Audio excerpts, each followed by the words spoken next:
toward the last few minutes of the first half, and then a couple of segments in the second half, we really did not play very good basketball. Those were some crucial times. I think, right under the 8-minute mark, we were up 6 or 7, and we gave up 2 easy baskets after the timeout. And those situations hurt. They really hurt. And some things that are happening are unacceptable. And as a group, we have 2 days off. We got to come back the next day. We don't play until Sunday. We got to come back the next day and decide we're going to finish this with the right approach. Now, that's something that we have challenged our team with. When you say unacceptable, are you talking about effort, execution? What's primary on your mind there? Execution. You go into games concerned if your practices are not really sharp. There seems to be a lazy attitude amongst your group. It hasn't happened with us. Practices have been good. There are not many practices where we're saying we're just not getting it today. We're getting it, and then we get into the games and there hasn't been a carryover for 40 minutes. It would be great for us to zone a lot so that we could keep our guys fresh with the lack of depth. But being that small, we haven't been a very good zone team. So whether we wear out mentally, we get fatigued mentally, lose focus, whatever it is, we have to find a way to correct it. I mean, we do anticipate Jannard Jerome coming back for the next game, and that'll help with our depth and 12 other things. We need to make sure we play with focus and purpose. Are you seeing glimpses of leadership that can just help you pull out of this funk? You know, it's interesting. John Brockman is one of the best leaders I've ever been around. I remember 2008 when we didn't do well.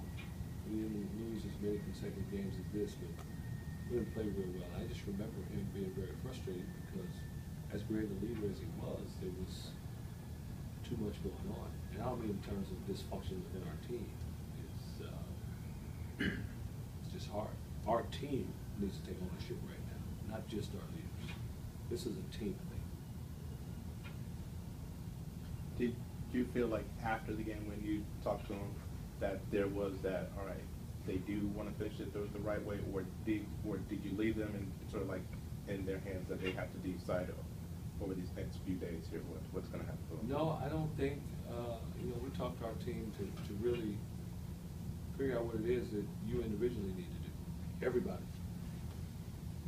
Look in the mirror, myself included, all of us, and come back. And I felt like our guys are going to take heed. I feel like we'll come back and be ready to give it our all.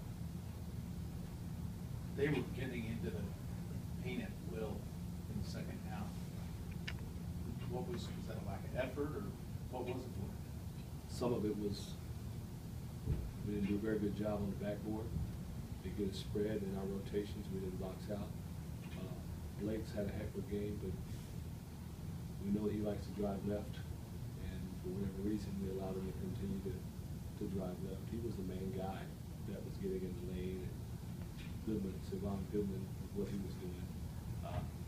They set a lot of ball screens, and Trey Holder was getting in the lane, but I didn't think he dominated the game. I thought it was a couple of guys that made it look really, really bad. One of the technicals that you picked up, you saw what and you were frustrated about what? They didn't give me a tease. I'm sorry, when you sort of ripped your coat off, I'm sorry. I thought they hit Donovan Dorsey on the wrist on his three-point shot.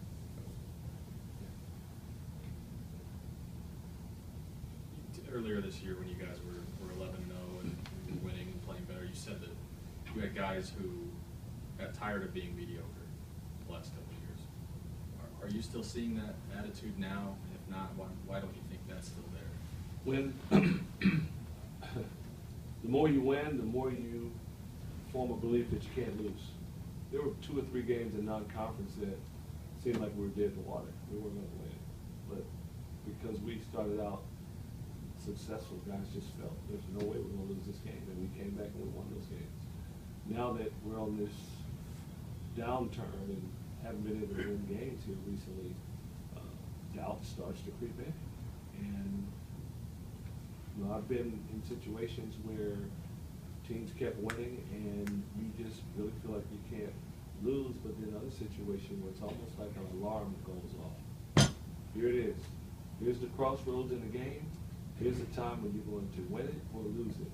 The alarm goes off, and sometimes teams don't answer that alarm. When we were 0-5, when we started in 0-4, that's how we were playing. It would come to that point, that pivotal time in the game, and we wouldn't answer the alarm. We ended up doing it, but with this team right now, we're not waking up to that alarm. And we've got to find a way. Chicken before the egg deal.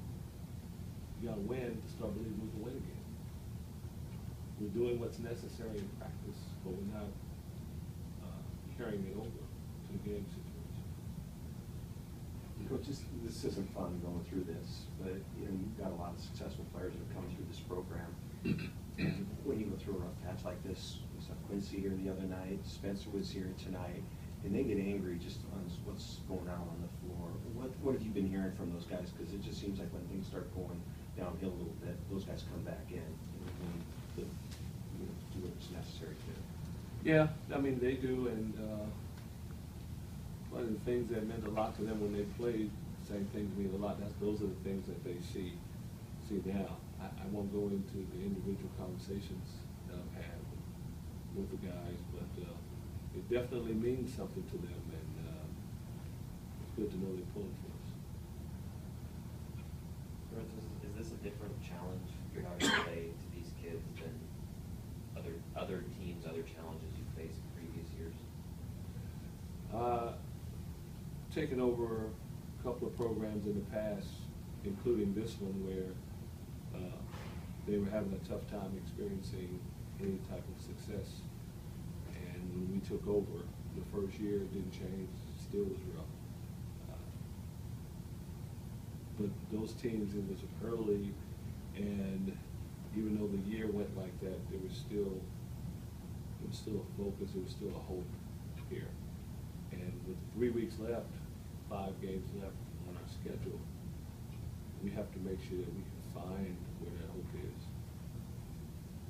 But I've been in this situation, and teams we've had a couple of times were like this in rebuilding situations. They stuck it out. They've always gotten better. Are there any positives that you take from this game? Last game, believe it or not, there were more positives in the game against Arizona for me than tonight, actually, than the game today. I thought at times Arizona just took it to us, overpowered us at times, but I thought our effort and focus in other times in the game was great. Today, there wasn't a whole lot we took from this game other than we come back Wednesday, we have to have a certain amount of humility to know that unless we're all focused and all there,